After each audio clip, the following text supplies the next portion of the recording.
Welcome to another edition of Rick and Bubba University, the podcast. Bubba, we are 50-plus podcasts, and we're working our way to number 60. Can you believe that? Rick, I can't believe it. We have a very special guest today, the former governor of Arkansas. He's also been on Fox News and has various programs all over the place, and a pretty good guitar player, Mike Huckabee. So, hey. Huck, you're back. You're on Rick and Bubba University, the podcast. We don't have a thing in the world to talk about. Nothing's going on in the country.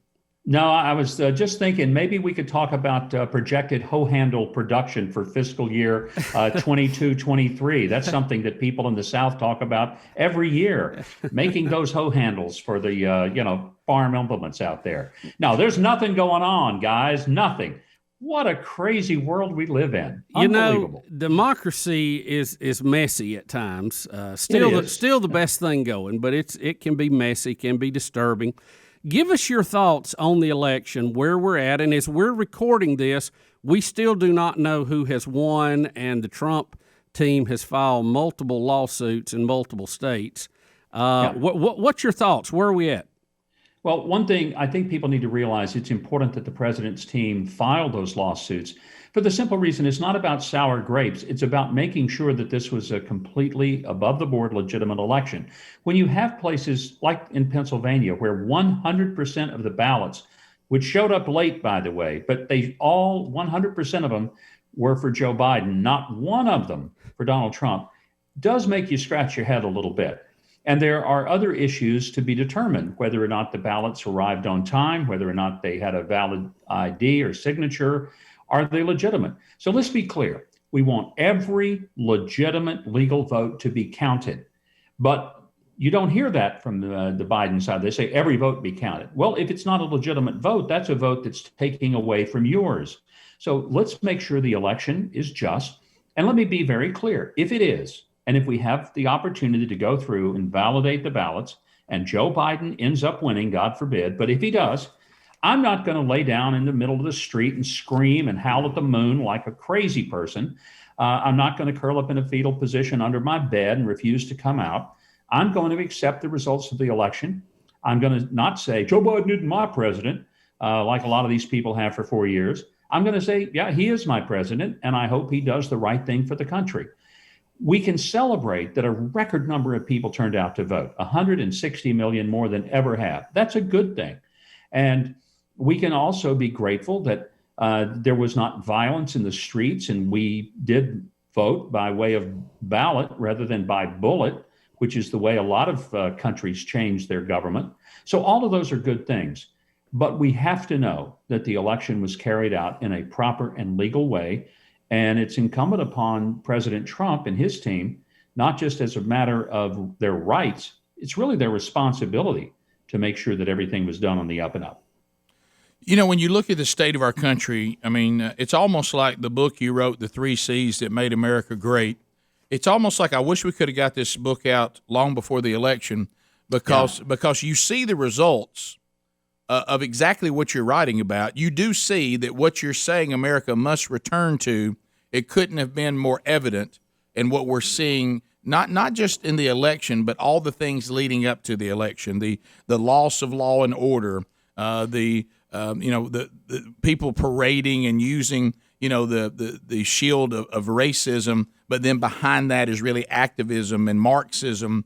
Not that racism isn't real and shouldn't be addressed, but it's being used as a pawn, which then takes away from the seriousness of it. And talk a little bit about these things. Capitalism has been demonized. Instead of it being used to accomplish the highest standard of living from top to bottom in the history of the world, it's not a solution for the world. It's a problem that even we are still doing it. So talk a little bit about, and then, of course, the Constitution. There's no reverence for the Constitution by many of Americans. They believe it's antiquated, it's outdated. So really, these 3 C's: Christianity, we're post-Christian now, no doubt about it. Yeah. Capitalism, it's not something to be celebrated; it's something to be demonized. And then the Constitution is something that was outdated. The Constitution, even in itself, somehow has been deemed to be racist in its past. So talk a little bit about maybe what we need to start thinking about the next time we get in this situation. Well, let me give you kind of a Reader's Digest version of the three C's. And the basic premise of the book is that these are the three legs of the stool, if you will, that made America the greatest country on earth, that built it from absolutely nothing but a frontier to the most prosperous and powerful nation in the history of the world in an incredibly short period of time, and that did it in a remarkable way that was largely based on giving people opportunity. So let's take them one at a time. First of all, the country was founded on a Judeo-Christian worldview. I'm not saying all the founders were sitting in the front row Christians singing out loud every Sunday, but they understood that what made this unique experiment of government unique was this. They believed in the individual. They were not collectivists, they were individualists. And when they said, we hold these truths to be self-evident, that all men are created equal, endowed by their creator with certain unalienable rights of life, liberty, and the pursuit of happiness, the power of that was in every person created equal, not the same, but equal in terms of intrinsic worth and value. Now, let me contrast that with identity politics today that says that our worth and our value is tied to whatever group we are a part of, whether it's our gender, our sexual orientation, or whether it's whether we're labor, whether we're rural or urban, whether we're rich or poor, whether we're white or black. It's a racial identity or an ethnic identity. Our founders said, no, our identity, our worth, our value is not in our group. It is in us as an individual. And that is a Christian tenet that a lot of people have never understood is unique to the Christian faith, that recognizes that our duty to God is individual, our responsibility to God is individual, and our relationship to God is individual. Even if I wanted to, I could not pray you into heaven if you're unrepentant and unwilling to personally move from your sins and trust Jesus as your Savior. I just can't do that because you're an individual. You are individually accountable to God for the decision you make. When you translate that into this new government that was created 230 something years ago, it's pretty amazing because they recognize that our worth and value is not what our dads did for a living. It's not our last name. It's not how much land we own or how close we are to the crown of England. It's that we have standing before God. That is powerful, and it unleashed the capacity of individuals. So the country was founded on that. And it's not that we were founded on that everybody had to quote the Bible every day. It was founded on that tenet of individual, personal responsibility, but also personal worth. That is, I mean, that's revolutionary. In this case, literally. And by the way, let me add this on the Christian front. One of the things we try to talk about in the book is that every single Ivy League school, with the exception of Cornell, was created to train Christian ministers. And I wonder how many people at Harvard who walk those grounds today, faculty or students, are aware that Harvard was named after a 31-year-old preacher, John Harvard, whose statue is in Harvard Yard. And the purpose of Harvard was to train preachers and missionaries. And a requirement of the Harvard students and faculty was that every day, twice a day, they had to read their Bibles and pray. How many students and faculty do you think are following that on that campus today? Little off of that. Yeah, a little bit. We're going to jump into we'll jump into the next one when we come back. And Bubba has maybe one more question on the Christianity part, and we continue with Mike Huckabee on this edition of Rick and Bubba University, the podcast. All right, so we're talking to Mike Huckabee. We've talked about what's going on with the election. At time of recording this, we don't know who the president is, and he wrote a book, The Three C's That Made America Great. Were Christianity, capitalism, and the Constitution. And we just talked about Christianity, and you had a question about. Well, I was going to jump over into the political side of it a little bit because all this is going to be intermixed together. Governor, assuming that Biden's lead holds up and we don't find any shenanigans in this, what do you think that Donald Trump did wrong? Because he had some monumental accomplishments. Why was he not overwhelmingly reelected like Ronald Reagan was in his second term? The simple answer is that he has spent 4 years flying against the most extraordinary headwind of any political figure in history. No one has faced 95% negative press that relentlessly ignored every positive achievement he had and that just amplified every indiscretion he may have had in terms of saying something, or even just outright lying about him and saying that he was in collusion with Russia, which we found out after $35 million and 19 lawyers that wasn't true.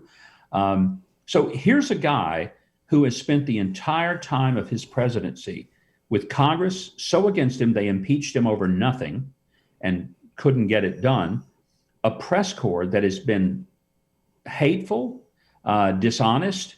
They really have proven themselves to be what he called them, the enemy of the people. Because if you're the enemy of the truth, you are an enemy of the people.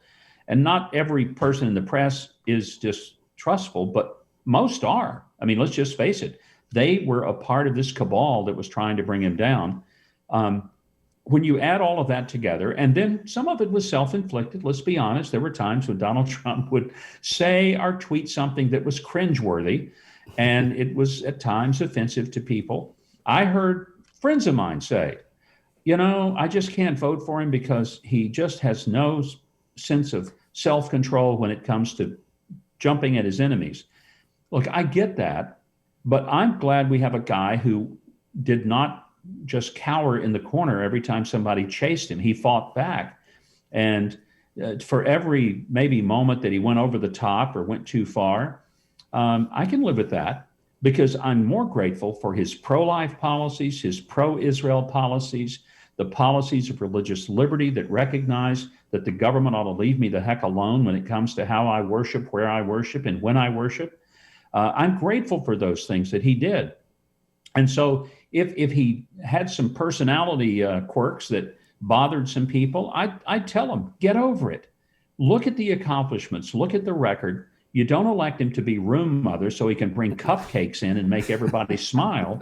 You elect him to be a leader and push back against China and push back against Iran, push back against these deadbeat European nations that weren't paying their dues to NATO. He did all of that, and he should have been reelected in a landslide. Well, it kind of, and I'm circling back around to your 3 C's. Yeah. Is this an example of us losing the culture war? It's more than an election. It's have we lost the heart of our country? Are they too far gone to see the values that made this country what it is? And is the new anything goes going to be? I mean, you got to admit, when you have to choose between your dad, who's giving you rules about what time you have to be at home at night, versus Santa Claus, most people are going to pick Santa Claus. I kind of see the election results differently, and here's why. Even if Biden is declared the winner, a record number of people voted, period, and a record number voted for Donald Trump among the Republican side. Ronald Reagan didn't get the number of votes he did. So rather than say, our movement is dead, I'd say, no, our movement is live and well. But we did what we did against the face of insurmountable odds. We had the deep state of government against us. We had the entirety of the news media against us.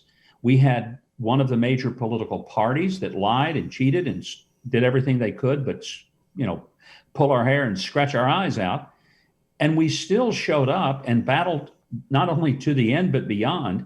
But from some places where more people voted than were registered, which is just miraculous in itself, Donald Trump would still be president and still will be. And he may still be by the time this is all sorted out. So, look, I'd love to have seen him win in the landslide. I thought he was going to win, and I thought he was going to win substantially because the momentum was definitely on his side. Right. But the fact that 100 million people voted early, I do think was hurtful in this case, because Democrats did a good job of getting their people to go and vote for Biden. Deep down, nobody voted for Biden. I mean, I never met a person who said, he makes so much sense. I just love to hear him talk. He really speaks to me. Nobody said that. It was go vote against Donald Trump. I mean, Joe Biden couldn't stand on a little stage and scream at less cars than are in the drive-thru at Whataburger and make sense. I've never seen anything like this. This guy was running for president. Look, I drew more crowds when I ran for lieutenant governor of Arkansas than he true running for president. And my folks who voted for me didn't have to sit in their car and honk their horn just to approve me. A dozen little cars sitting out in a drive-through. That was unbelievable. Governor, have we as conservatives, have we missed the boat against the deep state a little bit? Because we were talking earlier amongst ourselves, the left, they own Hollywood, they own the networks, they own the newspapers, they own social media completely. Yeah. They own the education system top to bottom. And the conservatives, we do have a hold on maybe talk radio, maybe a little bit with Fox News and cable, but overwhelmingly, it seems the deep state has a absolute death grip on everything. And have we got complacent? Do we need to be battling the education system to get conservatives and Christians back in these positions of decision a little bit more than what we are doing right now? Absolutely. There are four big centers of influence in America that really do shape culture: Silicon Valley, Hollywood, Wall Street, and Washington. Those are the four centers of influence, and they basically influence everything else we do. And within the New York bubble, you've got also fashion. You also have all the entertainment industry of Hollywood that may extend into even Nashville and some other places and New York. But they're all controlled by the same small group of left-wing people who basically hate people like us. Back in a book I did called God, Guns, Grits, and Gravy, I talked about the difference between people who lived in these four bubbles and the people who lived in what I call the opposite of Bubbleville. They live in, you'll love this, Bubbaville, because they live in rural America and, they live in flyover country. Look at a map of the way America votes. There's this vast red map. It looks like the whole of the country. Then you look real closely and you realize, no, down this sliver of the coast and this sliver of the West Coast and a little piece up here in the Great Lakes, that's a little blue there. Everything else is red. What does that tell us? It is the urban areas on the coast that have the influence, that are shaping culture. And the tragedy is a lot of us in the middle of America have just accepted that. And we've got to quit accepting it. We need to fight back, come up with our own institutions, come up with our own bubbles of influence. And if we don't, we're going to keep getting our heads bashed in. Well, and I think the next 2 points, which you talked about, Bubba, tie in the book, the 3 C's that made America great.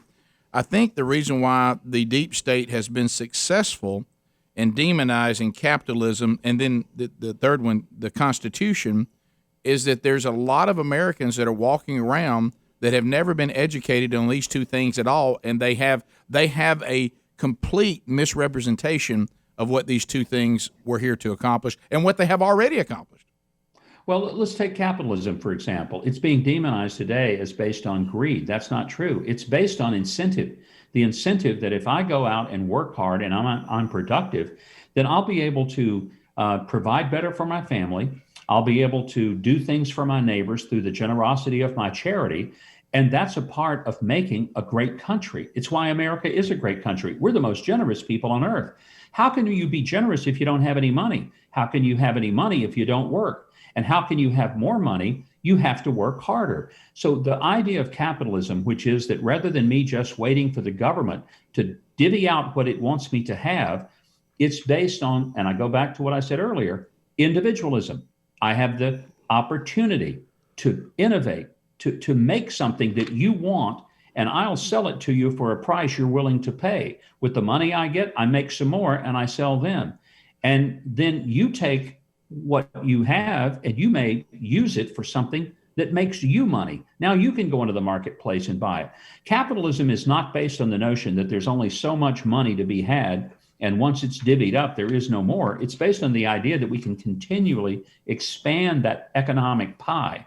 That's why it is not based, good capitalism, on greed, but it's based on the notion of incentive and innovation and reward.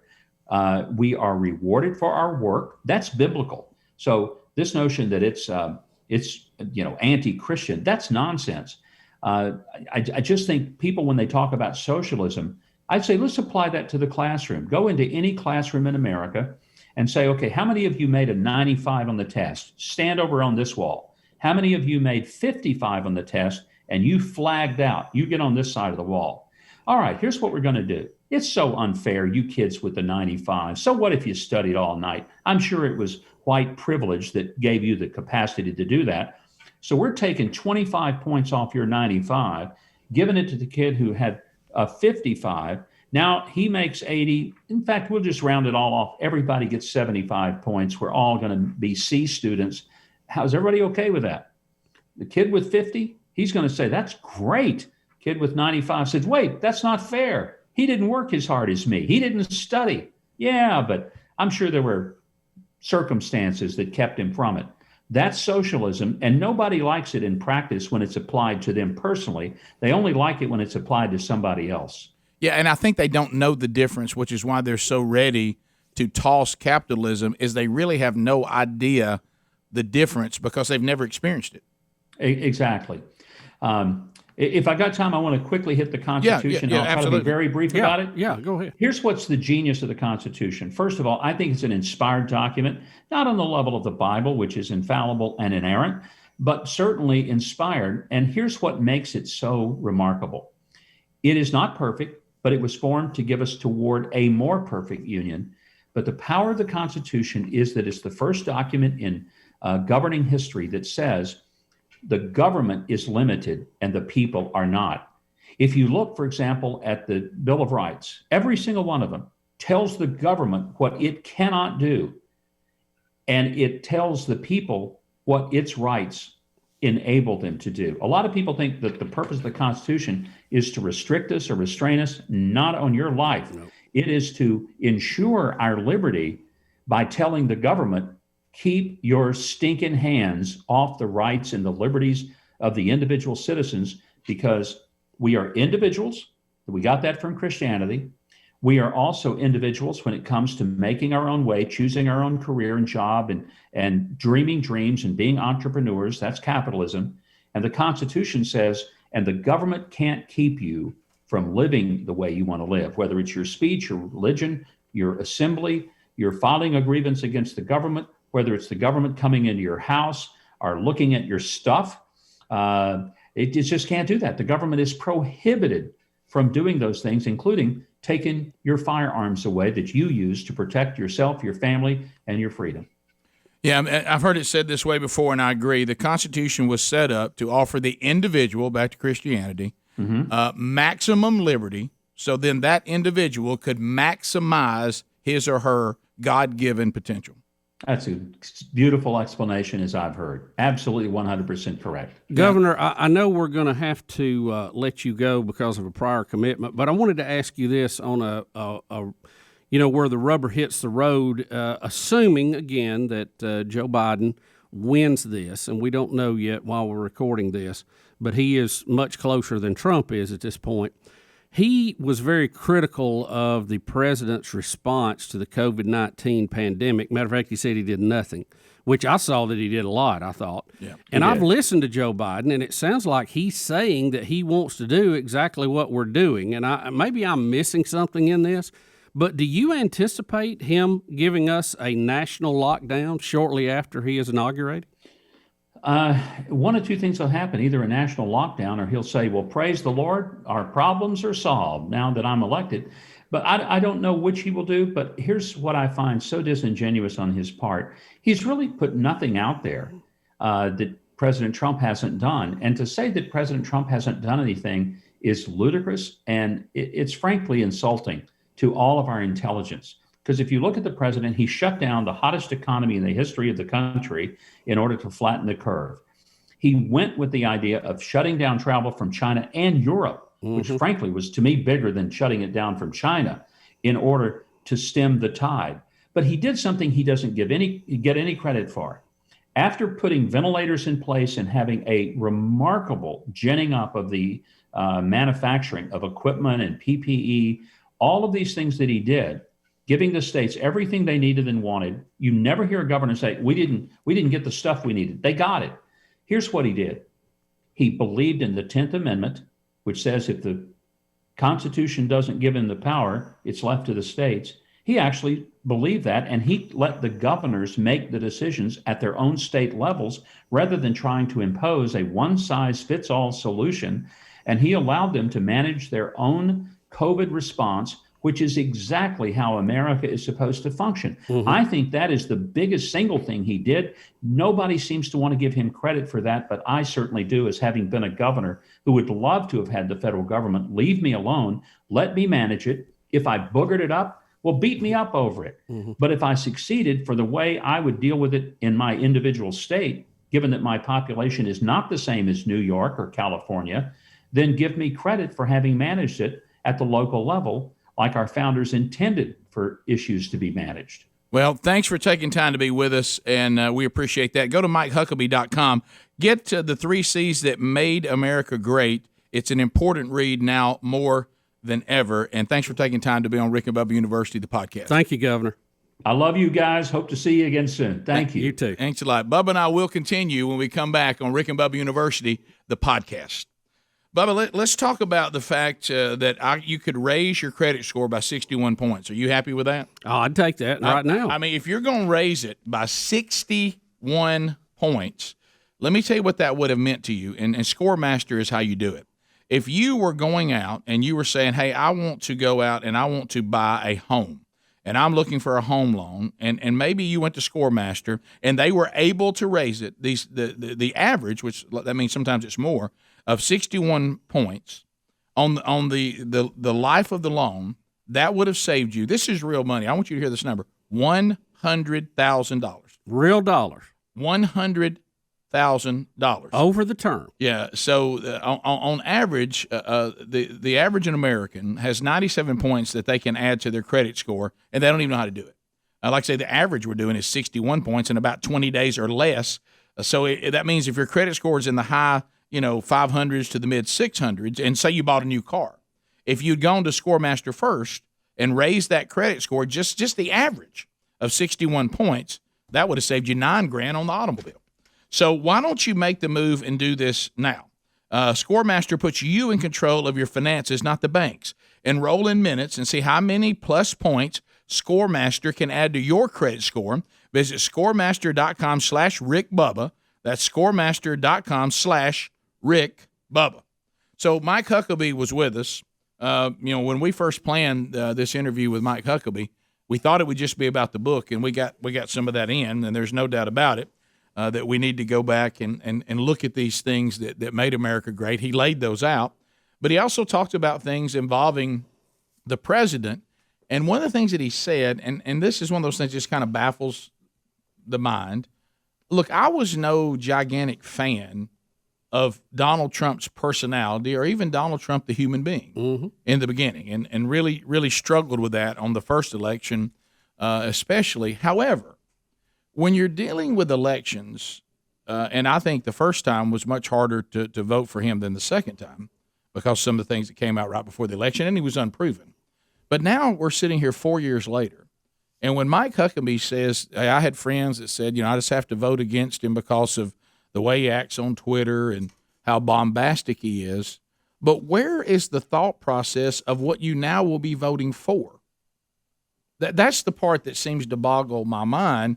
Because one of the things that I think Donald Trump should be given credit for, and we've talked about it on the main show a lot, is that because of his personality, the response from the left, he did reveal how far they've moved towards socialism and Marxism and the post-Christian environment, the completely secular environment that a lot of the left would desire us to live in, kind of an a la European secular world.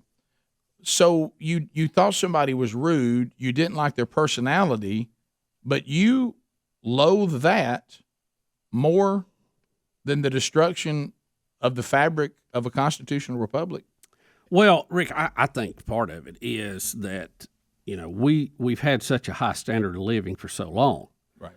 We don't worry about where the next meal's coming from. We don't worry about having the lights on. So the things that can come into focus are how mean somebody is. And, you base decisions on those kind of things as opposed to the things that really matter underlying the bigger things, because we don't deal with those things day to day. We don't see them as a threat. If I've grown up and my parents have always put food on the table, I don't fear that we're not going to have food on the table. Right. So I think, the joke used to be that, you get to such a standard of living, you don't really understand what's going on outside of your sphere of influence. And I think that has something to do, like, with the suburban women who may have voted against Trump. They apparently put him in last time, they say, a lot of the experts, because they didn't like Hillary. Well, this time they didn't like Trump. So you see a theme here. It's who they don't like, not who they like or whose policies are improving their life or the life of their neighbors, but it's who they like and dislike. So I don't know. I don't know what to tell you. I'm really, when you look at the success, and I lived through the Ronald Reagan years, and I got to cast my first presidential vote for Ronald Reagan's second term. He won, and think about what we're going through right now. He won 49 states, all except Minnesota, the home state of his opponent, Mondale. Right. Ronald Reagan, Republican, who has the same policies that Donald Trump has, for the most part, won New York and California. Now, think about that, how much our country's changed. I can't even wrap my mind around that thought. I mean, it's unbelievable. Because, isn't it? and we are very divided, and Mike Huckabee talked about this, and we've talked about it on the show. If you do look at the election returns and how it's laying out, you have, the city mice versus the country mice. The flyover states and rural America lives in a different country as far as the way they see it than the urban areas. Yep. And I guess the part that that is perplexing is that if something, look, I understand being duped by something on the short term. I think this is what's best for me, and I bought into the sales pitch, because that's what it is, that I should be with this party because I like their sales pitch. Maybe I don't like things about another ideology. Some of the tenets of that I don't care for them. But then you tried it, and you looked at your situation, and it didn't get any better. Back to Ronald Reagan. You remember the great line that got him elected in a landslide that you just mentioned. Look at your life 4 years ago. Is it better or worse? Yeah. And if I've supported an ideology for a period of time and the same problems that I had when I voted for that ideology have not been fixed, they might have even gotten worse, don't I feel motivated to try something else? And I think you did see that, even if it ends up being a loss, and we don't know by the time we're recording this whether Trump is officially not going to get a second term or not. But if he doesn't, and it looks like he might not, but then you see more people, especially minorities, have voted for him this time than they did last time, which means one of the narratives from the left must not have been believed. Mm-hmm. So you saw some part of our country saying, we think we do better under a Trump-type administration than we would under a Biden, Kamala Harris-type administration. So I guess the mentality of continuing, down that road and expecting something to change, it perplexes me. If it's working for you, then I guess I get it. But if it's not, I tend to try something else. The other question, of course, we'll never know. The COVID-19 was a curveball in the system.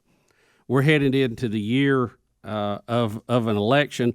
By all accounts, everybody thought Trump would have an easy win until COVID hit, and that changed everything. What would it have looked like if we haven't have had that? Yeah, I was going to ask you, what is your opinion? COVID never comes. What just happened? Would it made a difference? I don't know. What just happened on November 3rd if COVID never came? Well, I don't know. It was made somewhat of a campaign issue, but I don't really hear people talking about that part of the issue. Would it have been very close to what it is now? If it's not, or would Trump have won it easier?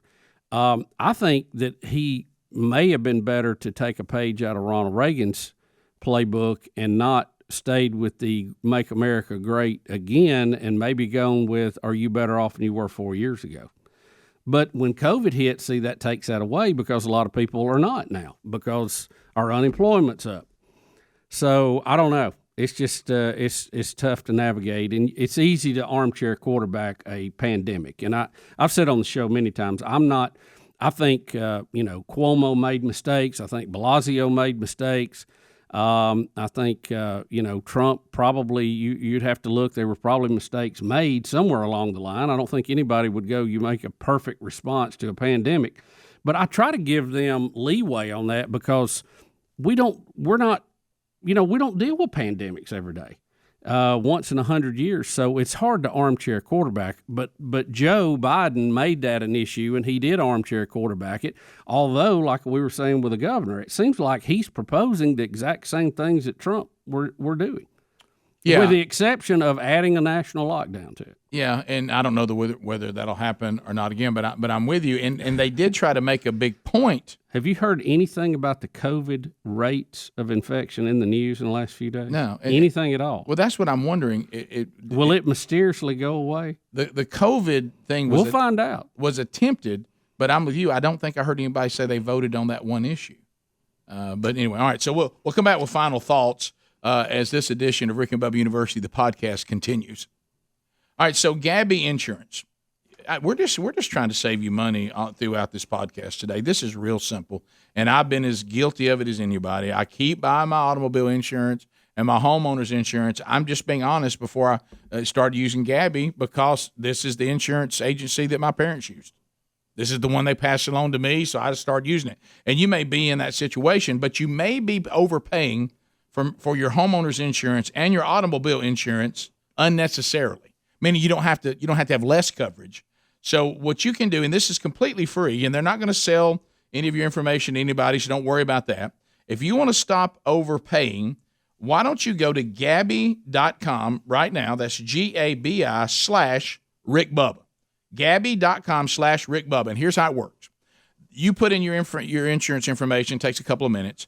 They'll bring in 40 other insurance companies, and all the big names will come up, and you'll see them: Progressive, Nationwide, Travelers, Farmers, the list goes on and on. You'll check 40 others for the same insurance that you have for your home, same insurance you have for your automobile, and you may find that you're overpaying. And if you are, you make a change. If you're not, then you feel good about that too.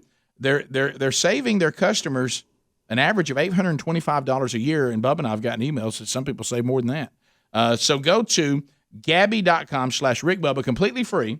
Gabby.com, GABI.com/Rick Bubba. All right, so let me ask you this, Bubba, as we're wrapping up this edition of Rick and Bubba University, the podcast. We talked with Mike Huckabee. We talked about the state of our country. I think that we can agree, and it hurts to agree on this, that we are now post-Christian. That's, to me, ravingly obvious. Okay, so we're no longer, we're a post-Christian nation, and we've become mostly, if not completely, secular. Okay, still have freedom of religion for right now. You know, you see some little pushes on that, some tests that we've had in recent history. But so far, it seems like nobody can really touch the church because of the freedom the Constitution guarantees them. Well, they've tried. But they're trying it. They're trying. Yeah. All right. Are we post-capitalism of these three C's that we talked about? Well, I mean, are we going to lead? Do you see? Can we get back to that wonderful free market and very little government and turning the economy loose and letting it eat? I don't think we ever get totally away from capitalism, even though it's become a dirty word with some on the left, because capitalism to me is kind of like gravity. We can complain about gravity all we want, but there's nothing we can do about it. Right. There's always going to be some form of, I have something to sell, would you like to buy it? I think the success you've seen with China moving out of being a third world country has been because while they kept their communist government, they have moved to a more capitalistic market approach. So I think, you can say you want to do away with capitalism, but you never do. Do you think we need to do a better job like we were talking about with Huckabee? I think a lot of people that are anti-capitalism, they don't even understand how they're benefiting from it. Yeah. Do you agree with that? Yeah, and I think there's a lot of people that's just always against whatever the thing is now. It has no logic to it, but anything we're doing now, I'm against it. Let's change it. All right, then the third C. We agree we are post-Christian. We don't think we're post-capitalism, because I think people know so little about it. We're still doing it, and they just don't think we're doing as much. Yeah, they might call it something else. They're still buying and selling. Are we post-Constitution? Are we outside that Constitution so much we'll never get back inside it? Well, the Supreme Court will have a lot to do with that. If they keep routing everybody back to the original intent, which we have some people who are originalist in their thought now, we will not be. But there are people who want to change it. There's people who want to do away with the electoral college. There's people that want to change this, change that. Of course, it's a hard process to change some of that. So thankfully, I don't know that they'll be able to. Yeah, and again, that was the genius of the forefathers to know that it would take a really dramatic event where a lot of people would have to agree to change it. And I think that's what we'll close on, because I don't want this to be Debbie Downer podcast. No. And you heard Huckabee put some positive on it as well, of where we are as a country with having record numbers of people voting and even record numbers of people who were trying to vote to give Trump a second term, including a rise in minorities, meaning that some of this that gets shoveled, it doesn't mean it necessarily is bought into. Right. But I want to let's leave on the genius of the founding fathers. Look, they set it up that if we'll just be smart, no matter which party gets elected, they're not kings. Nope. And they have all these limiting breakers that are set up: the Senate, the House, the different branches of the government. So no matter if a candidate goes in that you oppose and may have a radical view, like in this case, you still have a Senate that's going to be an opposing ideology that will keep, if the Biden administration goes in, will keep them in check. And sometimes what frustrates you about this setup when it's your party in control will be the thing that you're very thankful for when the opposing party gets the executive branch. Hey, thanks for being with us. We appreciate it so much on this edition of Rick and Bubba University, the podcast.